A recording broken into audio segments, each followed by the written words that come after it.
እንግዲህ ተመልካቾቼ በዚህ ቪዲዮ የምንመለከተው እንግዲህ በዚህ ጊር ቦክስ ውስጥ በተለያየ ፍጥነት ተሽከርካሪን በመናሽከረክርበት ወይም ደግሞ በመንነዳበት ጊዜ በአንደኛ ማርሽ በሁለተኛ ማርሽ እንደዚሁም ደግሞ በሶስተኛና በሌሎች ሪቨርስ በመንላቸው ማርሾች በምን መልኩ የኢንጂኑ ፓወር ወደ አውትፑት ሻፍት ወይም ደግሞ ከተሽከርካሪያችን ከጊር ቦክስ ወደ ውጪ በመውጣት ወደ ፕሮፐለር ሻፍትና ዲፈረንሻል እንደዚሁም ወደ ጎማ በምን መልኩ እንደሚተላለፍ በተለያዩ የፍጥነት ጊዜ እናያለን ማለት ነው የፓወር ፍሎውን ማለት ነው እንግዲህ ከኢንጂኑ የተፈጠረው ኃይል በመጀመሪያ በዚህ በክላች ዲስክ አማካይነትና እንደዚሁም ደግሞ በኢንፑት ሻፍት አማካይነት ወደ ጊር ቦክስ ይገባል እንግዲህ ወደ ጊር ቦክስ በሚገባበት ሰዓት ላይ በመጀመሪያ ኃይል የሚያገኘው የኢንፑት ሻፍት ጊር የምንለውና እዚህ ጋር የምናገኘው ሲሆን ኢንፑት ሻፍት የምንለው ከዚህ ጀምሮ እስከ ኢንፑት ሻፍት ጊር ያለው ሲሆን አውትፑት ሻፍት የምንለው ደግሞ ከዚህ ከኢንፑት ሻፍታችን ጀምሮ ወደዚህ የምናገኘው ይሄ በተቃራኒ ሳይድ ስናንቀሳቀሰው የሚንቀሳቀሰው ሻፍት ከዚህ ጀምሮ እስከዚህ ያለው አውትፑት ሻፍት የምንለው ሲሆን ከዚህ ደግሞ ጀምሮ እስከዚህ እስከ ክላች ዲስክ ድረስ ወይም ደግሞ እስከ ፍሪሶን ሸራ ብለን እስከምንጠራው ፓርት ያለው ይሄ ኢንፑት ሻፍት ብለን እንጠራለን ማለት ነው ሌላው ካውንተር ሻፍት የምንለው ደግሞ በአውትፑት ሻፍታችን በታችኛው በኩል የምናገኛቸው እነዚህ ጊሮች ያሉበት ሻፍት ካውንተር ሻፍት ወይም ደግሞ ሌይ ሻፍት ብለን የምንጠራው ሲሆን ጥርሶች ከሻፍቱ ጋር እንደ አንድ አካል ሆነው የተሰሩ ናቸው በሌላ በኩል ደግሞ እንደዚሁ በአውትፑት ሻፍት ላይ የምናገኛቸው ደግሞ እንደዚሁ ከሻፍቱ ጋር ምንም አይነት ንክኪ የሌላቸውና ሻፍቱ ላይ በቤሪንግ የሚሽከረከሩ ጥርሶች ናቸው ማለት ነው ወይም ደግሞ ቤሪንግ ላይ ሆነው የሚሽከረከሩ ጥርሶች ናቸው ስለዚህ ኃይል ከኢንፑት ሻፍት ወደ ኢንተርሚዲየት ሻፍት ከተላለፈ በኋላ ሙሉ በሙሉ ይሄንን ካውንተር ሻፍት የምንለውን ያሽከረክረዋል ማለት ነው እዚህ ካውንተር ሻፍት ላይ የምናገኛቸው ጊሮች አነስተኛ የሆነው ጊር ወይም ደግሞ ትንሽ ቁጥር ያለው ጥርስ የአንደኛ ማርሽ ሲሆን ከሱ ደግሞ ትንሽ ከፍ ያለ የጥርስ ብዛት ያለው ሁለተኛ ማርሽ ይሆናል ከዚህም በተመሳሳይ ደግሞ የጥርሱ መጠን እየጨመረ በሚሄድበት ሰዓት ላይ እንደምትመለከቱት ይሄ የሶስተኛ ማርሽ ሲሆን ሌላው እዚህ ጋር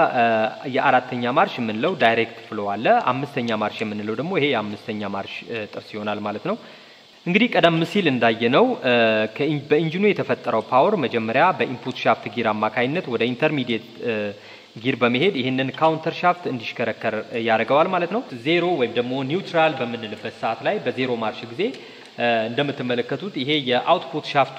ፍሪ ሆኖ እንግዲህ ጥርሶቹ ይሽከረከራሉ ነገር ግን አውትፑት ሻፍቱ ፍሪ ነው ማለት ነው እንደምትመለከቱት ይሄ የሚነግረን እንግዲህ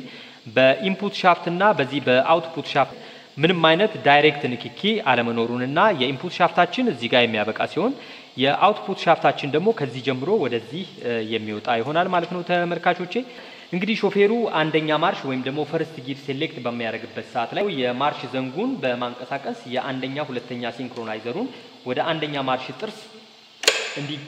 እንዲገናኝ ያደርገዋል ማለት ነው እንግዲህ በዚህን ሰዓት ከኢንጂኑ የሚመጣው ፓወር ከኢንፑት ሻፍት ጊር ወደ ኢንተርሚዲየት ጊር ከኢንተርሚዲየት ጊር ደግሞ በካውንተር ሻፍቱ አማካይነት በመምጣት የአንደኛ ማርሽ ጥርስን ድራይቭ ያደርጋል ማለት ነው ይሄኛው ጥርስ ደግሞ እንግዲህ አውትፑት ሻፍት ላይ የምናገኘው ትልቅ ቁጥር ያለው ጥርስ የአውትፑት ሻፍት ፈርስት ጊር በመሆኑ ከዚህ ከትንሹ ጥርስ ወደ ትልቁ ጥርስ ኃይል በሚተላለፍበት ጊዜና ይሄ ሲንክሮናይዘር ይሄንን ጥርስ ከዚህ ሻፍት ጋር በሚያቆራኘው ሰዓት ላይ በዚህ በአንደኛ ማርሽ ፍጥነት ላይ የምናገኘው ከፍተኛ የሆነ ጉልበት በዚህ ሻፍት ላይ ይኖራል ማለት ነው ነገር ግን ከሌሎች ጥርሶች አንፃር ስናይ ከፍተኛ የሆነ ጉልበት ብናገኝም ዝቅተኛ የሆነ ፍጥነት የሚኖረው ወይም ደግሞ ተሽከርካሪው በዝቅተኛ ፍጥነት የሚነዳው በዚህ በአንደኛ ማርሽ ላይ ይሆናል ማለት ነው በተመሳሳይ ደግሞ አሁንም አሽከርካሪው ወይም ደግሞ ሾፌሩ ማርሹን ወይም ደግሞ መንዳት የሚፈልግበትን ፍጥነት ወደ ሁለተኛ ማርሽ በሚቀይርበት ሰዓት አንደኛ ማርሽ ላይ የነበረው ሲንክሮናይዘር ከአንደኛ ማርሽ በመላቀቅ ወደ ሁለተኛ ማርሽ ጊር ላይ ወይም ደግሞ እዚህ ጋር በአውትፑት ሻፍታችን ላይ ከአንደኛ ማርሽ አነስ ያለ ደግሞ የጥርስ ብዛት ወዳለው ጊር በዚህ መልኩ ይገናኛል ከዛ በኋላ ይሄኛው እንግዲህ እዚህ ሻፍት ላይ ፍሪ ሆኖ ቤሪንግ ላይ የሚሽከረከር በመሆኑ በዚህ የሚመጣው ፓወር በዚህ በሁለተኛ ማርሽ ጊር ካውንተር ሻፍት ላይ ባለው ሁለተኛ ማርሽ ጊር አማካይነት አውትፑት ሻፍት ላይ ያለውን የሁለተኛ ማርሽ ጊር ድራይቭ ስለሚያደርገውና ይሄኛው ጊር ደግሞ በሲንክሮናይዘሩ አማካይነት ከዚህ ሻፍት ጋር የተቆራኘና የተገናኘ በመሆኑ በዚህኛውና በዚህ ጊር ሬሾ ወይም ደግሞ በሁለተኛ ማርሽ ጊር ሬሾ ይሄኛው አውትፑት ሻፍት ድራይቭ ይደረጋል ወይም ይነዳል ማለት ነው እንግዲህ በዚህ ጊዜ ደግሞ በአንደኛ ማርሽ ላይ ስናገኝ ከነበረው ፍጥነት የጨመረ ፍጥነት እናገኛለን። እንደዚሁም በተቃራኒ ደግሞ በአንደኛ ማርሽ ላይ ስናገኝ ከነበረው ጉልበት ወይም ደግሞ ቶርክ የቀነሰ ቶርክ በዚህኛው ጊዜ እናገኛለን ማለት ነው ተመልካቾቼ። በሌላ በኩል እንደዚሁም ደግሞ አሽከርካሪው ሶስተኛ ማርሽ በሚያስገባበት ወይም ደግሞ በሶስተኛ ማርሽ ተሽከርካሪውን በሚነዳበት ጊዜ በዚህ የሚመጣው ኃይል ወደዚህ በመምጣትና ይሄን የካውንተር ሻፍታችን ላይ የሚገኘውን የሶስተኛ ማርሽ ጊር ድራይቭ ስለሚያደርገውና ይሄኛው ጊር ደግሞ በተመሳሳይ አሁንም አውትፑት ሻፍት ላይ የሚገኘውን የሶስተኛ ማርሽ ጊር የተገናኘ በመሆኑና ድራይቭ ስለሚያደርገው አሽከርካሪው ይህንን የሶስተኛ አራተኛ ሲንክሮናይዘሩን ወደ ሶስተኛ ማርሽ ጊር ኢንጌጅ በሚያደርግበት ሰዓት በዚህ መልኩ ይሄኛው ፓወር ወደዚህኛው ጥርስ በመተላለፍና ከዚህኛው ጥርስ ከጥርሱ ጋር ወደ ተገናኘው ሲንክሮናይዘር በመሄድ ሲንክሮናይዘሩ ደግሞ ይህንን ኃይል ለዚህ ሻፍት ወይም ደግሞ ለኢንፑት አውትፑት ሻፍት ወደምንለው የሚያስተላልፍ በመሆኑ በዚህኛውና በዚህ የጊር ሬሾ አማካይነት በሶስተኛ ማርሽ ላይ ይሄ ሻፍት ይነዳል ማለት ነው። በዚህ ጊዜም ደግሞ እንግዲህ በሁለተኛ ማርሽ ላይ ስናገኝ ከነበረው ፍጥነት በዚህኛው ጊዜ የምናገኘው ፍጥነት ይጨምራል። እንደዚሁም ደግሞ በሁለተኛ ማርሽ በዚህ ጊዜ ከምናገኘው ጉልበት ወይም ደግሞ ቶርክ በዚህኛው ጊዜ የምናገኘው ቶርክ ይቀንሳል ማለት ነው ተመልካቾቼ። ሌላው እና አራተኛ ማርሽ ወይም ደግሞ አሽከርካሪው የአራተኛ ማርሽ ፍጥነትን ሴሌክት በሚያደርግበት ሰዓት ደግሞ ምንድነው የሚሆነው? በዚህ የሚመጣው ፓወር ቀጥታ አሽከርካሪው ሌቨሩን ወይም ደግሞ ማርሹን ወደ አራተኛ ማርሽ እንደዚህ በዚህ መልኩ በሚያስገባበት ሰዓት ይሄ የአውትፑት ሻፍታችን ቀጥታ ከኢንፑት ሻፍት ጊር ጋር በመገናኘቱ ከኢንጂኑ የሚመጣው ኃይል በቀጥታ ወደዚህ ወደ አውትፑት ሻፍት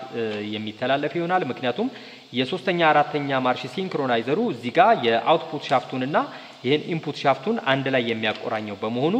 ዳይሬክት የሆነ ፍሎ ወይም ደግሞ ዳይሬክት ኮኔክሽን ይኖራል ማለት ነው። ይሄ እንግዲህ የአራተኛ ማርሽ ፍጥነት የምንለው ወይም በዚህ ሰዓት ላይ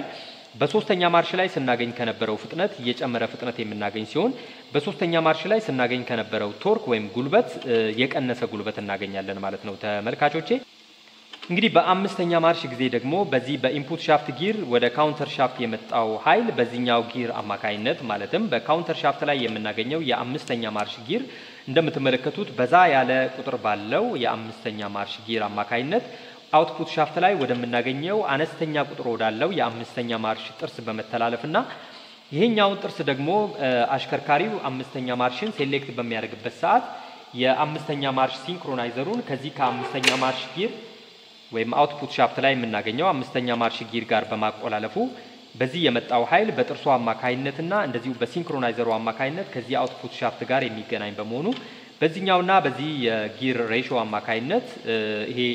ሻፍት ይሽከረከራል ወይም አውትፑት ሻፍታችን ይሽከረከራል። በዚህ ጊዜ እንግዲህ ከፍተኛ የሆነ ፍጥነት ወይም ደግሞ በዚህ ጊር ቦክስ ላይ የመጨረሻ የምንለው ፍጥነትን የምናገኘው በዚህ ላይ ሲሆን እዚህ ላይ ካሉት ደግሞ ዝቅተኛ የሆነ ጉልበት ወይም ቶርክ የምናገኘው በዚህኛው ወይም በአምስተኛ ማርሽ ጊዜ ይሆናል ማለት ነው ተመልካቾቼ። ሌላው እንግዲህ የሪቨርስ ወይም ደግሞ የኋላ ማርሽ ብለን የምንጠራው ነው። ተሽከርካሪያችንን እንግዲህ ወደ ኋላ ለመንዳት በምንፈልግበት ሰዓት ላይ አሽከርካሪው የማርሽ ዘንጉን ወይም ደግሞ ሺፍቲንግ ሌቨሩን ወደ ሪቨርስ ዳይሬክሽን በሚያደርግበት ሰዓት ላይ ይሄ እንግዲህ የካውንተር ሻፍቱ የሪቨርስ ድራይቨር ጊር ሲሆን ይሄ ደግሞ የአውትፑት ሻፍታችን የሪቨርስ ድሪቭን ጊር ብለን የምንጠራው ነው። ሌላው በሶስተኛነት ደግሞ ሪቨርስ አይድለር ጊር ብለን የምንጠራው ሌላ ሶስተኛ ጊር እዚህ ጋር እናገኛለን ማለት ነው። እንግዲህ አሽከርካሪው ወደ ሪቨርስ ዳይሬክሽን ሺፍቲንግ ሌቨሩን በሚያንቀሳቅስበት ሰዓት ላይ እቺን ሶስተኛ ጥርስ በማንሸራተትና ስላይድ በማድረግ በእነዚህ በሁለቱ ጥርሶች መካከል ተንሸራቶ እንዲገባ በማድረግ ቀደም ሲል በአንደኛ ማርሽ በሁለተኛ ማርሽና በሶስተኛ እያልን ወደፊት በምንነዳበት ሰዓት ላይ የነበረው ሮቴሽን በተቃራኒ ዳይሬክሽን እንዲሽከረከር ያደርጋል ማለት ነው። እንግዲህ አሽከርካሪው ይህንን እቺን ሶስተኛ ጥርስ በማንሸራተት እነዚህ ሁለት ጥርሶች ላይ ኢንጌጅ እንዲሆኑ በሚያደርግበት ሰዓት ላይ ቀደም ሲል በፎርዋርድ ድራይቭ ወይም ደግሞ በፊት ለፊት ተሽከርካሪውን በምንነዳ ሰዓት ሲሽከረከር የነበረው ይሄ አውትፑት ሻፍት ሮቴሽን ዳይሬክሽኑን በተቃራኒ ዳይሬክሽን ያደርጋል ማለት ነው። ይሄም እንግዲህ አሽከርካሪው ተሽከርካሪውን ወደ ኋላ እንዲያሽከረክር ወይም ደግሞ ተሽከርካሪው ወደ ኋላ እንዲነዳ ያግዛል ማለት ነው ተመልካቾቼ። እንግዲህ ይሄ ጊር ቦክስ በዚህ መልኩ የሚሰራ ይሆናል። እንግዲህ በዚህ ቪዲዮ እስካሁን ባየናቸው ቪዲዮዎች ውስጥ ጊር ቦክስ ምን አካላቶች እንዳሉት ምን አገልግሎት እንደሚሰራና እንደዚሁም ደግሞ ጊር ቦክስ ውስጣዊ የሆነ አካላቶቹ በምን መልኩ እንደሚንቀሳቀሱና እንዴት ኃይልን ከኢንጂኑ የመጣውን ኃይል እንዴት ወደ አውትፑት ወይም ወደ ጎማ እንደሚያስተላልፉ ለማየት ሞክረናል ማለት ነው ተመልካቾቼ። እንግዲህ እነዚህን ቪዲዮዎች ሙሉ በሙሉ በደንብ ካያችሁ አሽከርካሪዎች የምታሽከረክሩት ተሽከርካሪ በምን መልኩ እንደሚሰራና ምን አካላቶች እንዳሉት ለማወቅ ያግዛችኋል። በተለይም ደግሞ በቴክኒክና ሙያና በዩኒቨርሲቲዎች የምትማሩ ተማሪዎች በርካታ ወይም ደግሞ ጠለቅ ያለ ዕውቀት እንዲኖራችሁ ያግዛል ብዬ አስባለሁ። መልካም ጊዜ